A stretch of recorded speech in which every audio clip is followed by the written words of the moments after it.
Se cortó la transmisión, ahora volvemos, esperemos que se vuelvan a sumar las personas que se encontraban. De nuevo, esta transmisión, que esperemos que no se corte nuevamente, va a quedar guardada para que la gente pueda verla en diferido. Pido mil disculpas, no sé qué pasó, esperemos que se vuelva a sumar a Atilio. Estaba justo hablando de un pequeño balance de lo que fueron las elecciones y se cortó, pero bueno, ahora volveremos en un segundo, apenas se sume a Atilio. Ahí creo que envío solicitud de nuevo.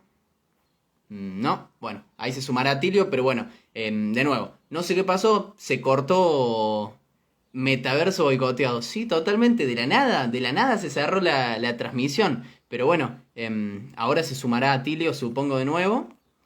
Y seguiremos. Atilio estaba hablando justo de la serie de elecciones que ocurrieron durante estos últimos meses. Seguramente iba a hablar de las elecciones de Ecuador, de las elecciones de Chile, de las elecciones de Honduras. Ahora se sumará Atilio nuevamente. Espero que no siga en la misma transmisión hablando. Voy a dejarle un mensaje por las dudas.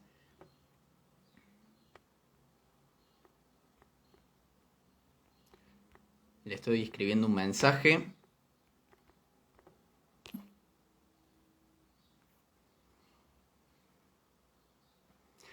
No sabemos qué pasó, se cortó súbitamente la transmisión. Ahora se sumará Atilio de nuevo y seguiremos con este vivo que pinta lindo, la verdad, pinta lindo. De nuevo va a quedar grabado el vivo para que podamos verlo después en diferido. Estoy viendo ahí, Brunito volvió a TikTok. Se volver, pasa que estuve rindiendo todos estos días y me fue imposible. Ahí no se estará sumando Atilio. Espero que no tenga problemas de conexión. Ahí se sumó Atilio. Ahí lo invito de nuevo. A ver. Ahí lo invito de nuevo. Lo espero todo el día con tal de escucharlo. Totalmente, estamos todos en la misma. Hola Bueno, Atilio, hola, disculpa, hola. justo se cortó la transmisión de la nada, pero ahora ya estamos. Ya no va a pasar de nuevo. Estabas hablando de las elecciones de Chile, ahí estábamos recordando, ahí se está sumando toda la gente de nuevo. Ya estamos con el mismo público que antes, así que Ya. si podés, No, a ver, a riesgo de reiterarme, creo que las elecciones de Chile fueron realmente han dado un impulso extraordinario, ha templado los espíritus. Creo que se pone fin a un periodo de la historia chilena. eh, Siendo muy cauteloso, debo decir de que pese a eso, digamos, la tarea que tiene por delante Boric es inmensa, ¿verdad? Porque si hay un país que tiene una derecha orgánica, dispuesta a todo y que tiene una capacidad de presión brutal, ese país es Chile. Entonces, pero yo acabo de publicar hace menos de una hora en la edición digital de Página 12, los invito a que por favor vayan y la busquen, una nota que se llama Los Hacedores de la Historia, ¿eh? Los Hacedores de la Historia, en donde hablo, digamos, es una nota bastante larga, en donde hablo de, salgo al paso más bien, de aquellos que, bueno, en una época, hasta hace poco, decían que Boric y Kast eran lo mismo, aunque parezca increíble, debo decirle que sí, no mucha, pero había algunos intelectuales interesantes, ¿no? Intelectuales que en su mayoría vivían fuera de Chile. Vivían en España, vivían en otros países, y bueno, decían lo mismo, Caste, y no resuelve, no saca a Chile de la trampa neoliberal. Y después del triunfo de Boris, que no lo esperaban, ¿verdad? Aunque yo confieso que tampoco esperaba un triunfo de estas características tan rotundo, porque los datos que a mí me llegaban hasta el día viernes en la tarde hablaban 49,7 Kant, 49,5 Boric. Estos eran los datos totalmente. finales que había, te das cuenta. Lo que pasó y lo que era la gran incógnita que decían los encuestadores allá en Chile, todo esto puede ser modificado si es que se produce un cambio en la cantidad de personas que van a votar. Afortunadamente ese cambio se produjo, fue a votar 1 millón, un poquito más, de personas que no habían ido en la primera vuelta, y claramente eso inclinó la balanza e hizo una victoria aplastante, ¿verdad?, de Gabriel Boric. Entonces, después de esto, aquellos que decían que Cast y Boric eran lo mismo, ahora están diciendo, bueno, igual Boric no va a poder hacer nada. Y es una pérdida de tiempo, va a quedar atrapado en la telaraña de la concertación, la neoconcertación, la nueva mayoría. Es cierto, yo reconozco, es un riesgo, no hay que ser ingenuo, es un riesgo, ¿verdad? Pero lo que yo digo es que la idea de que hay un proceso histórico que está asignado por las características del líder, ¿verdad? Es un error muy, muy profundo y sin embargo muy difundido en la izquierda, siendo que es un Total. pensamiento netamente conservador, Bruno. Esta es la idea de un teórico escocés, Thomas Carlyle se llama, ¿verdad? Que básicamente, yo lo cito ahí, dice que la historia de las sociedades es la historia de sus grandes héroes. Cuando vos haces la biografía de un gran personaje, esa es la historia de la sociedad. Lo cual es una manera, desde el punto de vista conservador, de decir que las masas no tienen ningún papel en la historia, lo cual es claramente un error. No podemos caer en el error simétrico, aquel diciendo que, bueno, son las masas las que hacen la historia, porque las masas también requieren una articulación, que es lo que yo planteo en la nota esta de página 12, que está en mi blog, está en Facebook, está por todas partes, una articulación entre las masas y los líderes. Es decir, las masas en su dispersión, en su inorganicidad, ¿verdad? Difícilmente pueden hacer la historia. Pueden producir un estallido, ¿te das cuenta? Pueden producir una Claro. revuelta social, pueden hasta llegar a una insurrección, pero la construcción posterior depende de que esas masas tengan un nivel de organización como para realmente darle permanencia a su presencia en el escenario político. Y eso es lo que yo planteo. Y bueno, va a depender de si las masas chilenas realmente logran avanzar en su proceso de organización. Hay indicios interesantes de que lo están haciendo, pero habrá que esperar. Pero en todo caso, lo que yo digo es que no se puede deducir, así textualmente, deducir el rumbo futuro de Chile de las cosas que haya dicho Boric hace 2 o 3 años sobre, qué sé yo, Venezuela, Cuba, derechos humanos, etcétera. Porque hoy la coyuntura es diferente. Él ya está sintiendo los palazos que le está dando la derecha. Pensar que la bolsa de valores de Chile se derrumbó el lunes, ¿no es cierto? Y dispararon el dólar para arriba. Entonces, habrá que Los esperar. voceros de la derecha utilizaron eso para su campaña contra Boric. Desde el momento uno en que ocurrió ese derrumbe de la bolsa lo hicieron así. Y de hecho, con lo que vos estabas diciendo de la acción de las masas en coordinación con los líderes, ocurrió un fenómeno muy interesante que seguramente vos estás al tanto. Durante el proceso electoral de la segunda vuelta, el gobierno de Sebastián Piñera boicoteó el transporte público alrededor de todo el territorio del país. Lo redujo el 54% de su capacidad. 54%. Un día de elecciones, un día electoral. O sea, realmente un boicot al proceso electoral. Justamente para que haya menos votantes en el proceso y que eso le dé más posibilidades de victoria a Kast, que era el candidato a quien la derecha chilena, en unisono, desde los más liberales hasta los más centristas, le otorgaron su apoyo. Es Y aún cierto, así, con este boicot, los propios vecinos, los propios ciudadanos chilenos pusieron su auto en solidaridad con la campaña de Boric y con el proceso electoral, en fin. Entonces, a mí me parece que ese fenómeno, por más chiquito que parezca, es un buen indicio, como vos decís, de que esto es posible, de que levantarla o alzar la voz diciendo este tipo de cosas en este momento no tienen ningún sustento, realmente. Claro, y además fíjate que lo que, Bruno, la otra cosa que hizo el gobierno y que mucho no se difundió entre nosotros, porque sabés que tenemos nosotros en Latinoamérica, tenemos más que periodismo, tenemos un sicariato mediático, o sea, tipos que prometen, que hacen asesinatos de personajes, asesinatos políticos, cuando estigmatizan a una persona y lo convierten en la representación misma del demonio. Por ejemplo, Nicolás Maduro aparece como la encarnación de todos los males. Y por eso estas noticias que yo te voy a decir ahora no circularon. Pero a mí me las comentaban los amigos desde Chile, pues estuve permanentemente conectado. Me decían, mira, la televisión nacional de Chile, que es prácticamente la que más se ve en todo el país, está dando pronósticos catastróficos de una ola de calor, temperaturas. Uy, se le cortó a Tilio. Ya va a regresar seguramente, ya le va a volver la conexión de vez en cuando. Ahí está. Ahí volviste, Ya, Atilio. sí, Sí, digo, sí, pronósticos se cortó 5 segundos. catastróficos. Estabas hablando de una ola de calor. Claro, claro. Y recomendaban a la gente no salir. Le decían a la gente no salga. Y si salga, lleve una botella de agua. Entonces, no tenía transporte público. Tenías el pronóstico catastrófico de que podías llegar a tener, sufrir un golpe de calor. Si va a salir, salga con agua. Hay muchas colas, va a estar esperando al sol.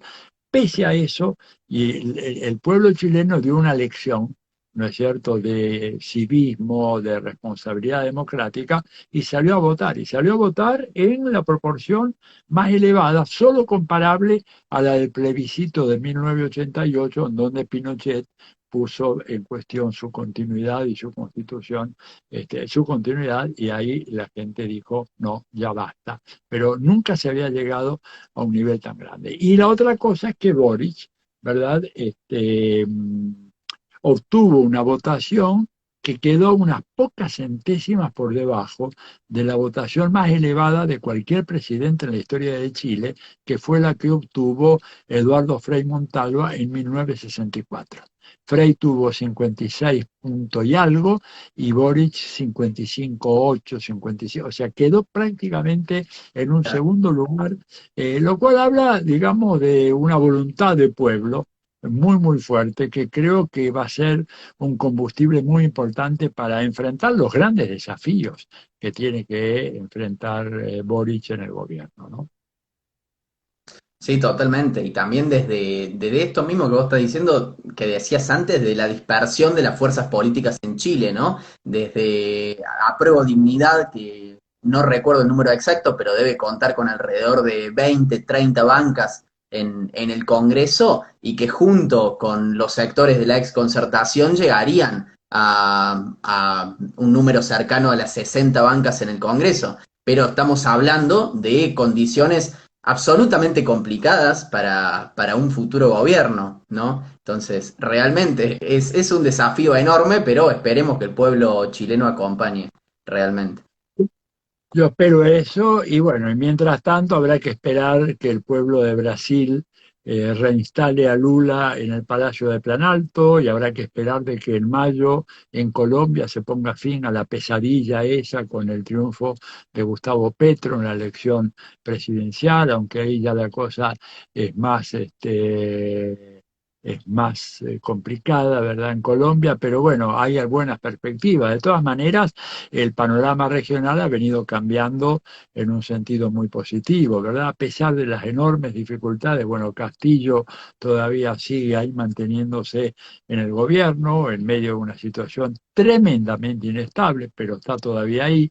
En Chile las cosas están cambiando, en Brasil van a cambiar, acá se está sosteniendo el gobierno, eh, pese a estas dudas y vacilaciones que a veces le impiden tener una política de manera más fuerte, más asertiva en muchos temas. Va a haber un plebiscito en Uruguay, que es muy importante, sobre las políticas neoliberales, que finalmente se consiguió un número enorme de firmas que obligaron al presidente de la calle Pou a someter esas nuevas directivas a un plebiscito y se anticipa una victoria rotunda de los sectores frente amplistas en contra del plebiscito, con lo cual la calle Pou quedaría prácticamente maniatado por el resto de su mandato. O sea, si miramos eso y miramos un poquito más al norte, el triunfo notable de Xiomara Castro, bueno, la ratificación del gobierno de Andrés López o Manuel López Obrador, la resistencia que Cuba, Venezuela, Nicaragua están teniendo ante el implacable bloqueo de los Estados Unidos, ¿verdad? Estados Unidos lanzado en una carrera demencial que puede llegar a terminar en una guerra mundial. Y ojo que no estoy exagerando un ápice, estoy mirando los datos recientes y la reacción. Puse recién un tuit hace un par de horas citando lo que dijo Vladimir Putin. Dijo, ustedes nos están acusando de provocar un acrecentamiento de las tensiones a nivel internacional, pero los que tenemos el país rodeado de fuerzas enemigas somos nosotros. Es la OTAN de que se ha acercado prácticamente a las fronteras de Rusia.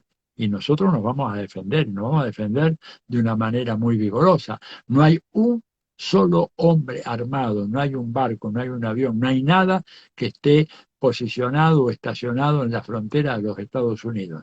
Sin embargo, tenemos a todas las fuerzas de la OTAN desplegadas a lo largo de la frontera rusa, desde el Báltico hasta el Mar Negro, dice Putin. Entonces ahí tenés un frente de conflicto muy, muy grave, potencialmente muy peligroso. Hay muchos locos sueltos en el Pentágono y en la Casa Blanca que por ahí quieren dar un golpe ahí.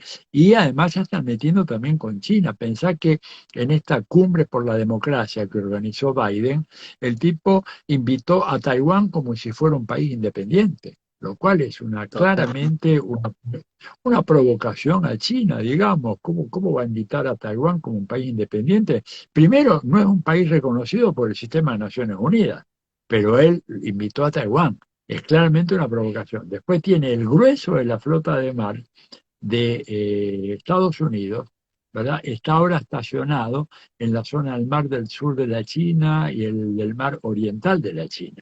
O sea, hay tratados nuevos que se han hecho entre Australia, el Reino Unido y los Estados Unidos para proveer de submarinos nucleares a Australia, con la clara intención de orientar a Australia hacia un enfrentamiento con China. Entonces, estamos viviendo realmente momentos muy peligrosos desde el punto de vista militar y desde el punto de vista de los estragos del cambio climático, que ya son absolutamente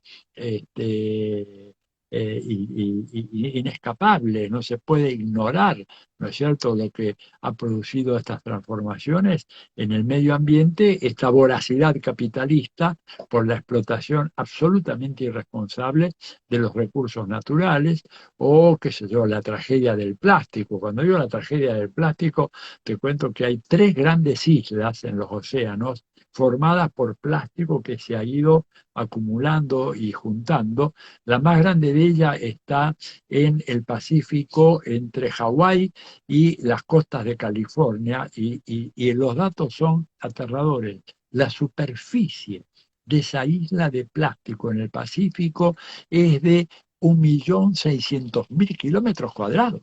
O sea, más que la mitad de la superficie de la República Argentina, de plástico, desechos. El problema de eso, ¿verdad? No solamente que está ahí, que es un desastre, sino que el sol va finalmente pulverizando ese plástico y lo que empieza a ver es que peces con los cuales los humanos nos alimentamos, en sus estómagos aparecen partículas de plástico. Ya hay varios estudios y no necesitas irte tan lejos, incluso en las Galápagos, fuera del Ecuador, que es un santuario ecológico de la humanidad, porque se encuentran algunas de las especies más antiguas de nuestra historia, están encontrando desgraciadamente en los desechos de las tortugas de las Galápagos muchos materiales derivados del plástico, lo cual habla, digamos, de la profundidad de los desafíos que tenemos nosotros, cómo salvarnos del capitalismo. Y esto me hace acordar, y cortame cuando quieras, porque puedo empezar a hablar de esto y no paro más, me hace acordar, Bruno, al famoso discurso de Fidel, el famoso discurso. Totalmente, de la cumbre de Río.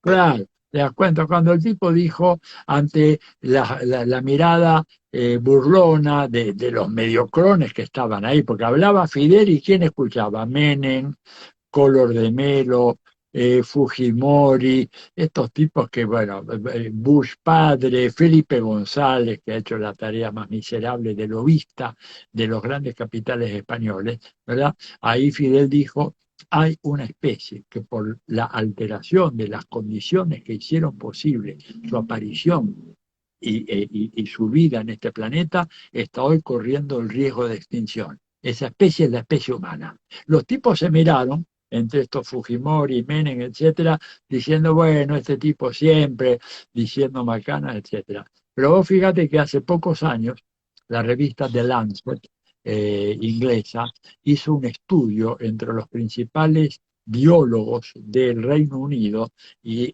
en el estudio había una pregunta que era la siguiente: ¿cuáles son las probabilidades de que la especie humana continúe habitando este planeta y teniendo condiciones para vivir en este planeta a finales del siglo XXI? La respuesta que dieron fue apenas el 50% de chance. O sea, los biólogos del Reino Unido, en esta revista de Lancet, diciendo, mirá, las chances, estamos tirando la moneda al aire, si cae cara nos quedamos, pero si cae seca, esta especie desaparece.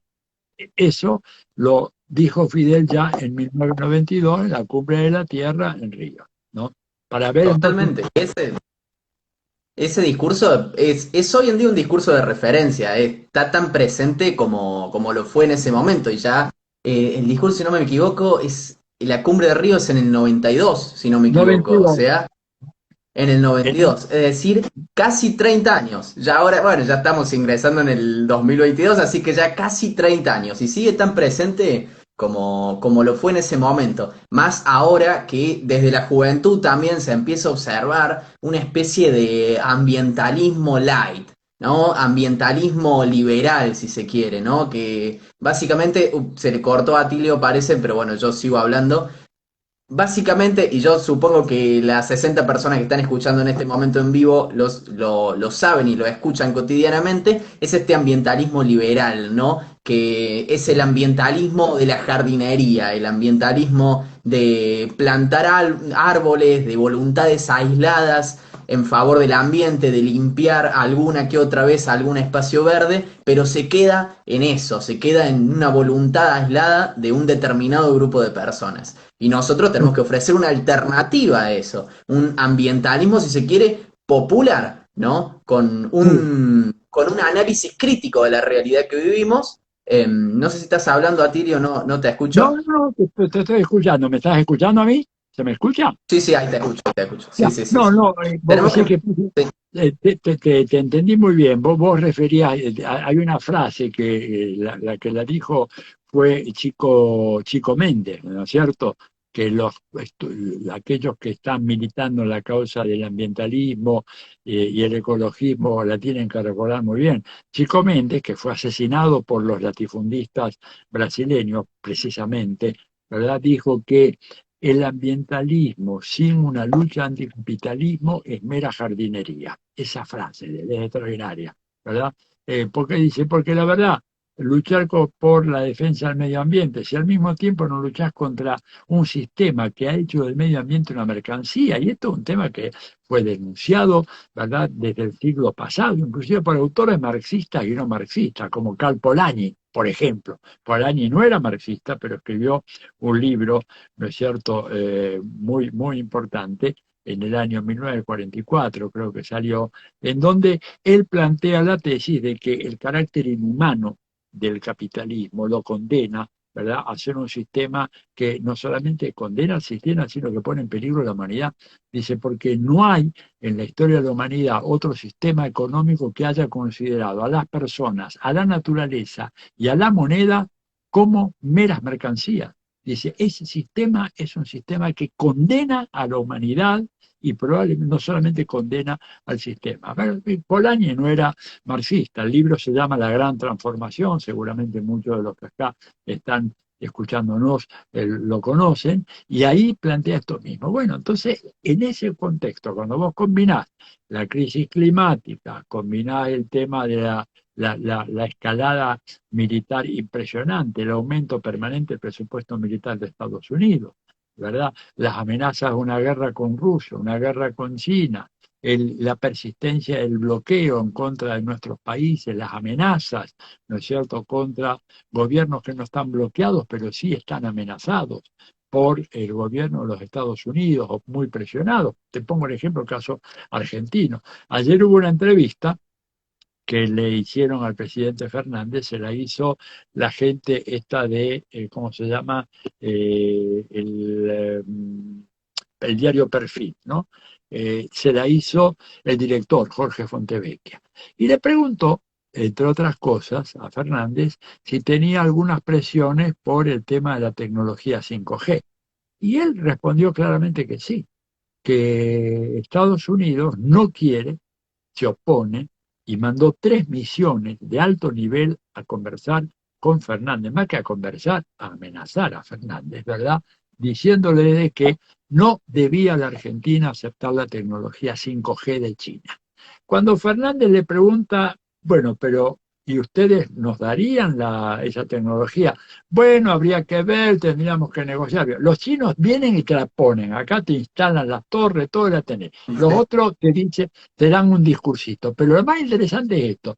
Cuando Fernández dice, bueno, pero ¿cuál es el problema que la den los chinos, la tecnología 5G? Eso va a ayudar a que este país pueda progresar, tener mejor comunicación. Para los que no están mucho en el tema, la tecnología 5G, a diferencia de la que tenemos ahora, es 100 veces más rápida y más ancha que la que tenemos hoy. O sea que lo que va a pasar ahora, mañana, Nochebuena y fin de año, que vamos a querer llamar a los amigos, a las amigas, no vamos a poder comunicarnos, porque líneas saturadas con la 5G salís como un balazo, porque es una tecnología muchísimo más desarrollada y con una enorme capacidad de transmisión de datos y de mensajes. 100 veces más. Bueno, ¿qué le dicen a Estados Unidos a Alberto Fernández? Dice, bueno, pero usted cómo le va a dar los datos de los argentinos y las argentinas a una empresa china, que es una empresa del Estado chino?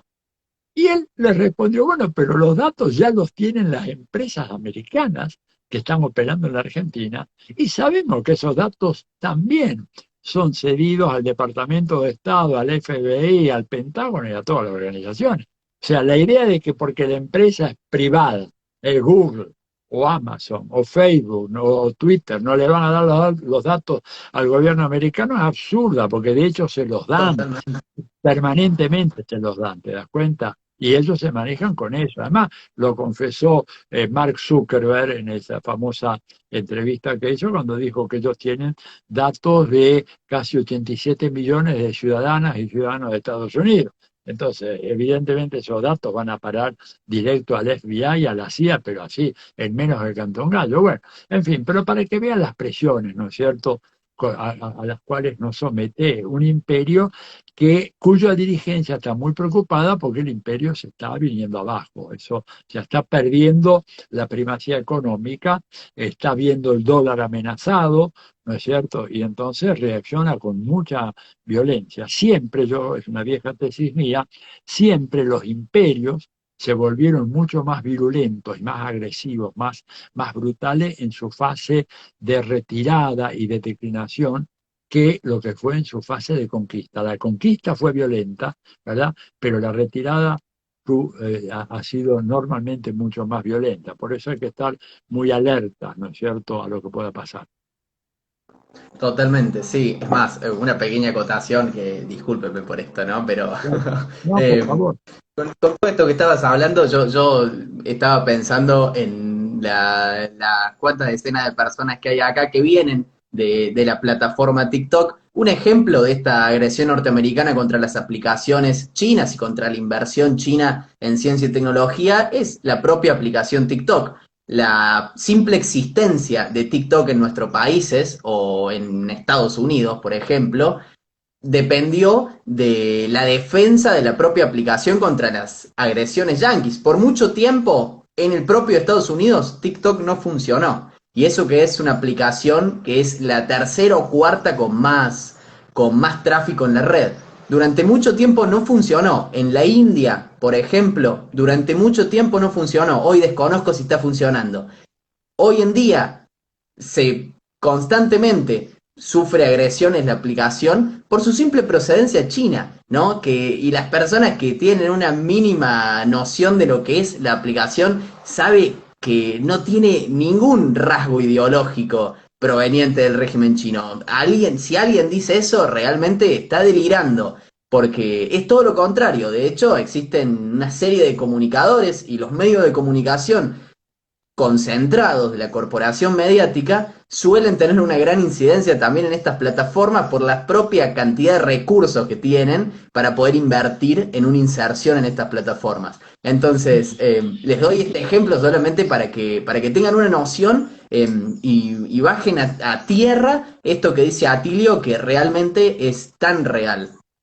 Ya, sí, la batalla, digamos, hoy en día la geopolítica se libra como batalla en las redes sociales, se libran las vacunas. A ver, contame por qué la Sputnik es una vacuna que no la aceptan los gobiernos lacayos de Europa. Y subrayo lacayo y le pongo con mayúscula. ¿Por qué? Porque Estados Unidos les vetó, les dijo que no tienen que aceptar la Sputnik. Ahora, ¿quién hizo la Sputnik? A ver, la inventó Stalin o Lenin o Trotsky en la Revolución Rusa. La Sputnik es una vacuna que fue desarrollada por un instituto, el Instituto Gamaleya, que es uno de los laboratorios farmacéuticos y de industria farmacéutica más importantes del mundo, que ya viene de la época de los zares, de 1870 aproximadamente, y que fue, entre los muchos logros de ese laboratorio, es el laboratorio que hizo posible finalmente hacer las pruebas y llegar a la fórmula final de la vacuna contra la poliomielitis, que salvó miles y miles de vidas en todo el mundo, y que en Estados Unidos no querían hacer las pruebas, y las hicieron en Rusia, ¿no es cierto? Básicamente a instancias de un médico polaco norteamericano que era el doctor Albert Sabin, o Sabin, ¿no es cierto? Y Sabin no encontraba apoyo en Estados Unidos, en la Fundación Nacional de las Ciencias, y el tipo se fue a la Unión Soviética, habló con los del Gamaleya en plena Guerra Fría dijeron que esta es una causa humanitaria, vamos a cooperar con usted. Hicieron todos los test, todas las pruebas, y te digo, yo, por ejemplo, mi generación, los que nos salvamos de la polio, ¿verdad? En gran medida fue por esa vacuna que desarrollaron en Gamaleya. Ahora resulta que 60 años más tarde ese laboratorio no sirve para nada y no produce una buena vacuna. Lo que pasa es que es la guerra, digamos, una guerra comercial, una batalla geopolítica comercial, porque la Pfizer y la Johnson, ¿verdad? Cotizan en Estados Unidos y las Sputnik no, y entonces los gobiernos europeos no aceptan eso porque son gobiernos serviles, gobiernos que obedecen a lo que dice Estados Unidos, una vergüenza. Pues yo te puedo entender un muy pequeño país de Centroamérica, el Caribe o mismo en Sudamérica, que no tenga condiciones de rebelarse ante una orden de los Estados Unidos. No lo puedo entender. ¿Qué sé yo? Si viene Estados Unidos y le dice a Honduras, bueno, tiene que hacer esto, o le dice a Guatemala, qué sé yo, le dice Paraguay, son, digamos, países pequeños que no tienen la fortaleza. No es un tema moral esto, de ninguna manera, es un tema de fuerza relativa, ¿no es cierto? Mismo países como Argentina, como México han tenido que hacer cosas porque Estados Unidos lo dijo. Ahora, cuando vos también me estás hablando de Alemania, me estás hablando de Francia, me estás hablando del Reino Unido, Realmente. me estás hablando de España, países que fueron cabezas de imperio y que no tienen capacidad para decirle a Estados Unidos, señor, nosotros vamos a usar la vacuna que más nos conviene, la Sputnik la tenemos acá, la otra la tienen que traer desde Estados Unidos, ¿no es cierto? O no sé qué, y sin embargo no lo hacen, ¿por qué? Porque, bueno, Europa y los gobiernos europeos han comprado al enemigo de Estados Unidos. O sea, en otras palabras, Estados Unidos tiene un enemigo, ese también es el enemigo de los europeos. Y la política hacia acá, hacia América Latina, es la misma, hacer que la Argentina rechace todo relacionamiento con Rusia o con China porque son enemigos de Estados Unidos. ¿Desde cuándo nosotros tenemos que comprarnos enemigos, ¿verdad? Simplemente porque son enemigos de los Estados Unidos? ¿Cuál es la razón? No hay ninguna razón. Pero bueno, está, viste, la tradición de sometimiento a Estados Unidos, la idea es que es el líder del mundo libre, todo eso que Hollywood pues, publicitó también y que ha hecho que Estados Unidos bueno, tenga esa capacidad de conformar una opinión pública totalmente sesgada en el mundo que lo presenta como el campeón del mundo libre, cuando Estados Unidos ha sembrado dictaduras, tiranías feroces por los 5 continentes. O sea que Totalmente. Y esto es algo que, eso precisamente es algo que discutíamos ayer en un encuentro que mantuvimos con la juventud de la Federación de Estudiantes Universitarios de La Habana. Estábamos dialogando sobre cómo el enemigo intenta apropiarse de nuestras banderas, ¿no? Que es algo que vos estabas nombrando. Cómo ahora Estados Unidos es el portador de la democracia, es el portador de la libertad, de la defensa de los derechos humanos. Claro, como si Estados Unidos no tuviese un enclave colonial en Guantánamo en donde se violan permanentemente los derechos humanos. Claro, ahora Estados Unidos es el defensor de los derechos humanos, como si durante 20 años no hubiese intervenido a sus anchas en Medio Oriente causando millones de muertes y infinidad de daños económicos. Entonces, realmente es una estrategia comunicativa y política que, por supuesto, es histórica, pero que busca esto, ¿no? Apropiarse de nuestras banderas. Hemos defendido tanto y hemos luchado tanto por los derechos humanos que hemos construido realmente una noción y una defensa de nuestro propio pueblo de estas banderas y ahora ellos se la apropian para atacar nuestras conquistas. Por ejemplo, Cuba hoy en día o Venezuela son constantemente atacados con estas consignas. Acá dicen siempre fue su estrategia. Y sí, y lo que hacen con Assange, por ejemplo, sí, otro claro. caso. Entonces, realmente buscan esto, ¿no? Y es nuestra tarea también defender desde la comunicación, desde la difusión y desde el debate concreto nuestras banderas y nuestras conquistas. Pero fíjate vos, esa operación, digamos, de saqueo que hace Estados Unidos, que es tan común, que fue denunciada ya en su tiempo por Martí, ¿no es cierto? Martí, en una página luminosa que tiene esa recopilación que se llama Nuestra América, ahí Martí dice, Estados Unidos se rige por el derecho bárbaro. Necesito esto y lo tomo de donde sea, y es mío. ¿Verdad? Eso decía Martí ya en 1893, 1894. Y además, fijémonos lo siguiente, en el sistema interamericano se creó la Corte Interamericana de Justicia, ¿verdad? El famoso Pacto de San José, para velar por los derechos humanos en América Latina y garantizar la sanción a aquellos que son violadores de los derechos humanos. Todos los países firmaron, menos Estados Unidos. Estados Unidos no es miembro del Pacto Interamericano de Derechos Humanos, no está representado en la Corte Interamericana de Derechos Humanos. Estados Unidos no es miembro ni ratificó la Corte Penal Internacional para juzgar crímenes de guerra. O sea, acá no estamos hablando de dijo tal cosa, el presidente este dijo aquello, no, no estamos hablando de hechos concretos.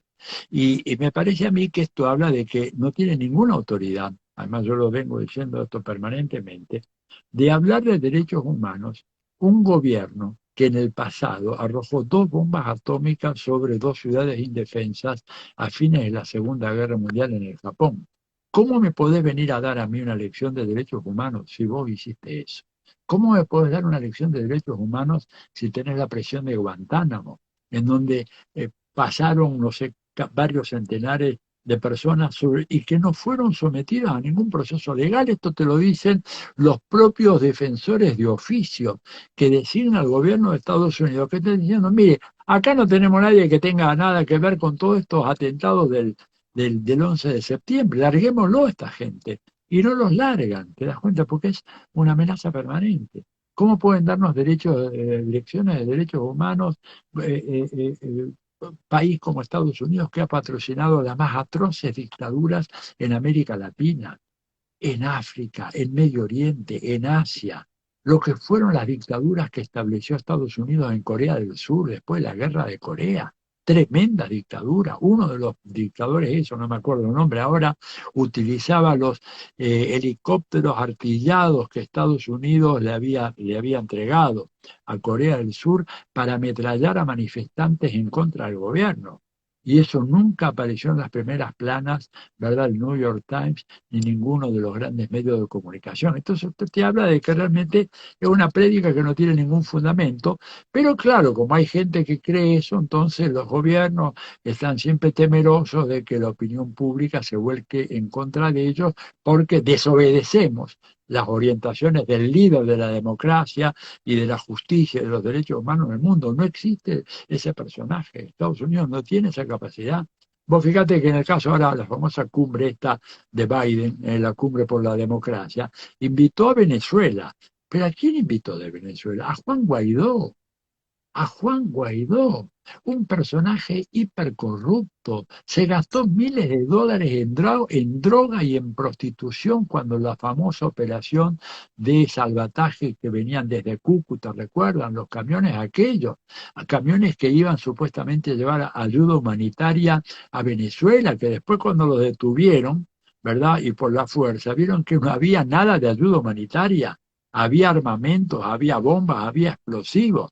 Y este canalla embolsó una cantidad impresionante de dinero y se la gastó, ¿no es cierto?, con prostitutas y en drogas. Dicho esto, ojo, no es la opinión de Atilio Borón, lo denunció el embajador que Guaidó designó en la locura esta, ¿no es cierto?, en Colombia, un país gobernado por el narcotráfico, ¿verdad? Ahí había un embajador designado por Guaidó, porque el régimen de Duque no admite el embajador que pudiera mandar Maduro.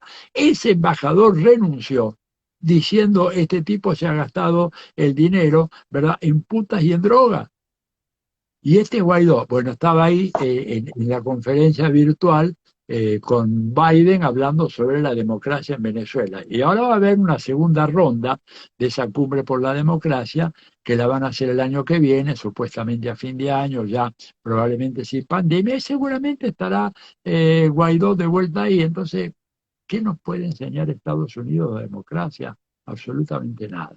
Creo que esta es Sí, sí, la totalmente. conclusión. Sí, algo en lo que confrontamos constantemente con estos voceros de las derechas locales que en este momento construyen distintos comunicadores o distintos grupos organizados de esta gente hace medios de comunicación alternativos, ¿no? Siguen la Sí. misma pauta oficial que Clarín, La Nación e Infobae. Copian las noticias prácticamente. Entonces, la misma discusión que solemos tener siempre es, vos te quedás en el pasado, vos estás hablando del Plan Cóndor, eso pasó en los 70, vos estás hablando de la intervención a Irak, vos estás hablando de la intervención de la OTAN en la ex Yugoslavia, pero vos te estás quedando en el pasado, vos no estás hablando en el presente. Bueno, un dato concreto del presente, ¿qué es lo que pasó hace un par de años solamente? Vos, Atilio, recién nombraste que Estados Unidos no forma parte de la Corte Penal Internacional, es cierto, pero no solamente no forma parte de la Corte Penal Internacional. En el año 2018, la Corte Penal Internacional inició una investigación contra 44 oficiales del ejército norteamericano por crímenes de guerra en Afganistán.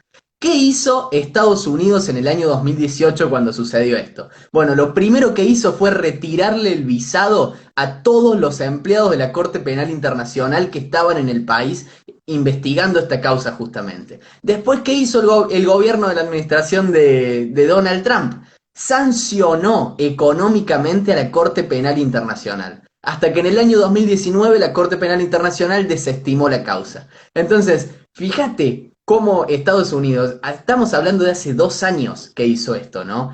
Y es conocido ya hoy en día los crímenes de guerra que se produjeron en Afganistán y realmente en todo el Medio Oriente en las intervenciones norteamericanas y de la OTAN. Entonces, estamos hablando del presente realmente, estamos hablando de hace 2 años, fue ayer prácticamente, justo antes de la pandemia. Entonces, realmente, para que se note lo actual de la cuestión y que esta cumbre de la democracia realmente no tiene ningún sentido. A mí lo que me hace mucho ruido realmente y me apena mucho es la participación del gobierno argentino en esta cumbre de la democracia. Más allá de que haya dicho que no se invitó a Bolivia, por ejemplo, pero a mí personalmente me pareció Mira, innecesaria, sí, por lo yo menos. creo que, a ver, yo creo que La Argentina es un país que después del gobierno de Macri goza de un grado de autonomía muy, muy pequeño en el sistema internacional.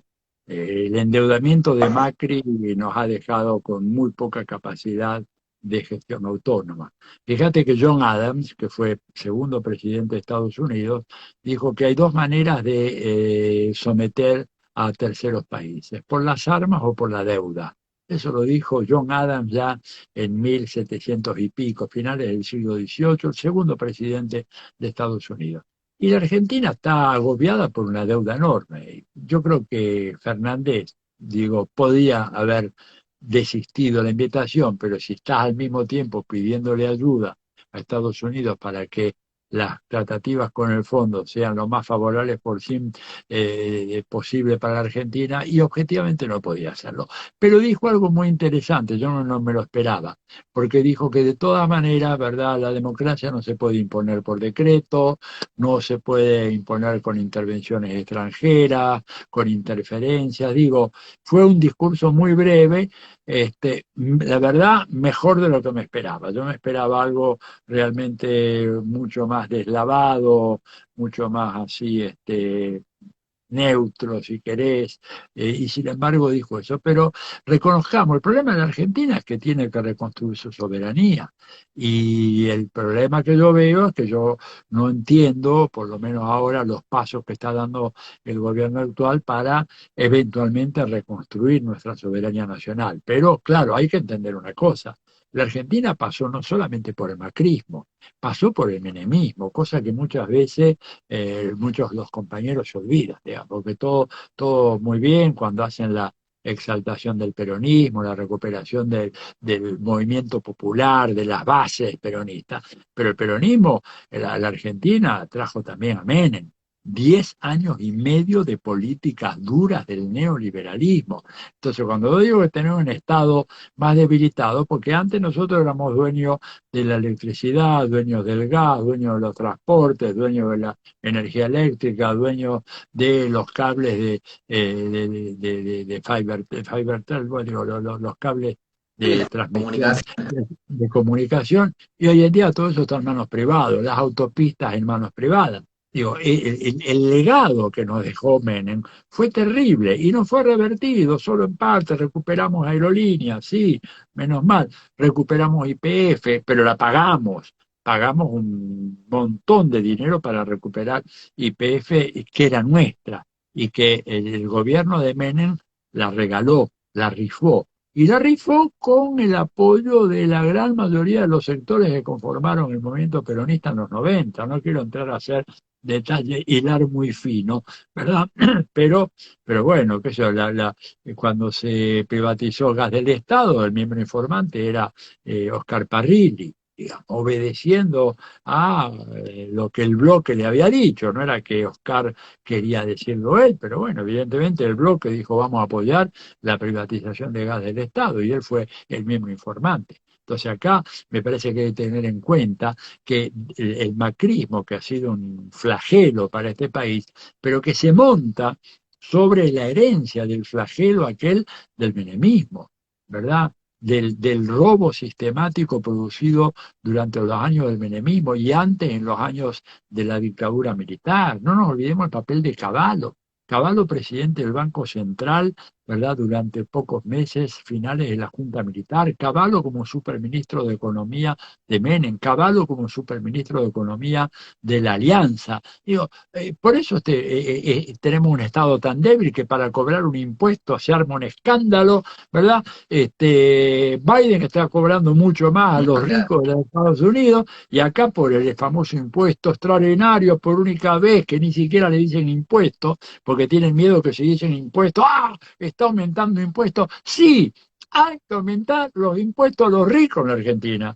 Si el Estado argentino se sostiene sobre la base más fundamentalmente el impuesto a los pobres, a los consumidores, el pobre tipo que tiene un plan, ¿no es cierto? Cuando compra un paquete de cigarrillos paga lo mismo que paga Manieto, de impuestos. Y cuando va a comprar un litro de leche paga igual que Mañeto. ¿Cómo no vas a hacer una reforma tributaria en la Argentina? Escucha, antes de que me olvide, yo digo porque de repente esto se corta, además yo estoy con algunos problemitas ahí con el teléfono, muchas de estas informaciones, Bruno, que estamos conversando acá, la pueden después leer con calma y mirar los videos y las cosas de YouTube en mi plataforma, que es www.atilioborón.com.ar. Les repito, para los que no la conocen, www.atilioborón.com.ar. Incluso hay videos, hay libros que pueden descargar gratis, sobre todo los libros que más recientes, excepto uno, El hechicero de la tribu, que está acá, que lo sacó acá, pero no, pero el otro, que ven ahí, que es un libro que compiló Claxo, se puede descargar de mi plataforma en PDF, está también el sueño del Marqués, digo, hay mucho material ahí y cursos, repito, atilioborón.com.ar/cursos para ver los cursos que estamos ofreciendo, todo esto, digamos, porque yo creo, Bruno, que esto que vos estás haciendo y la batalla ideológica es fundamental en el momento actual. Yo te digo, la voz de Totalmente. orden a ver, la voz de orden de la Argentina hoy es concientización, organización y movilización. ¿Queremos reformar el Poder Judicial como Alberto quiere hacerlo? Bueno, sí, pero ¿lo va a poder hacer Alberto con leyes y con las instituciones del Estado? No, eso no va a ser posible ni hoy ni dentro de 100 años. ¿Verdad? Ahora, ¿y entonces qué hacemos? Bueno, y hacemos como se hizo para acabar con la dictadura de Mubarak en Egipto, que tuvo 30 años como dictador, o la dictadura del Shah de Irán. ¿Cómo se hizo? Bueno, si vos podés poner 100.000 personas enfrente a Comodoro Pi, manifestándose pacíficamente, lo que los americanos muy inteligentemente llaman el sit-in, o sea, sentaditos, ahí, con carteles que digan no a la corrupción del Poder Judicial, paguen impuestos a las ganancias, jueces corruptos, jueces que espían, etcétera, etcétera. Y vos tenés 100.000 personas ahí durante 2 o 3 semanas. Yo te aseguro que el Poder Judicial lo reformamos al toque. Pero pensando que esto lo vamos a hacer con una comisión especial del Congreso, la bicameral, el Consejo de la Magistratura, ¿sabes qué? Esto es, digamos, chupetín para los niños, pero no es para nadie que esté en serio en política. Por eso, concientización, organización, movilización. Para acá, para la Argentina, para Chile, si Boris quiere hacer algo en serio, sin este triángulo no lo va a poder hacer, conciencia, organización y movilización. Así que bueno, y lo tuyo es un aporte a todo esto, ¿verdad? Que la gente tome conciencia y potencia estas tecnologías, porque la preocupación de la derecha mundial es que nosotros nos hemos apropiado de una metodología y una tecnología que ellos la querían solo para ellos, para hacer sus operaciones especulativas en el casino financiero mundial. Y hoy en día que la estamos usando nosotros para estas prédicas, ¿verdad? Insurreccionales o críticas o contestatarias que ellos no quieren. Así que bueno, te quería agradecer por Totalmente. la chance de estar. No, muchas gracias, Atilio. Yo te agradezco a vos realmente porque yo, bueno, ahora les pido disculpas a las 60 personas que están viendo, pero tengo que decirlo, Atilio, vos fuiste parte desde el momento uno de mi formación, desde el momento uno. Es más, yo me acuerdo allá por el 2014, creo, que me llegó mi primer libro de marxismo, que era una compilación que hiciste vos de la actualidad del marxismo en América Latina, si no me equivoco. Por eso, Sí, del 2014, de la Claxo, si no me equivoco también. sí. Excelente, lo disfruté. Entonces, y bueno, y uno llega ya hoy en día al 2020, al 2021, con todo ese bagaje, con todas esas experiencias, se encontró en algún momento encerrado por la pandemia y la respuesta consciente, ¿cuál fue? Hacer un video en este momento en TikTok, que era la plataforma más nueva, más actual, y que encima era China. Que Sí. esa es una motivación para nosotros nomás. Pero dejémoslo ahí. Entonces, fue una respuesta, ¿no? Consecuente a no poder hacer las actividades que hacías antes. Capaz antes ponías una mesita en la universidad, ahora te hacías un video en TikTok. Yo creo que ¿Vos eso sabés? evolucionó y terminamos motivando también a muchas otras personas a hacer lo mismo, capaz no en la misma aplicación, pero en otras, a Claro. desarrollar toda esa práctica comunicativa. Y es muy importante esto que decís vos, de coparle la herramienta al enemigo, porque primero que nada no hay que dejarle nunca ningún terreno suelto. Empecemos por ahí. Nunca, jamás. Bien. Ningún terreno vacío.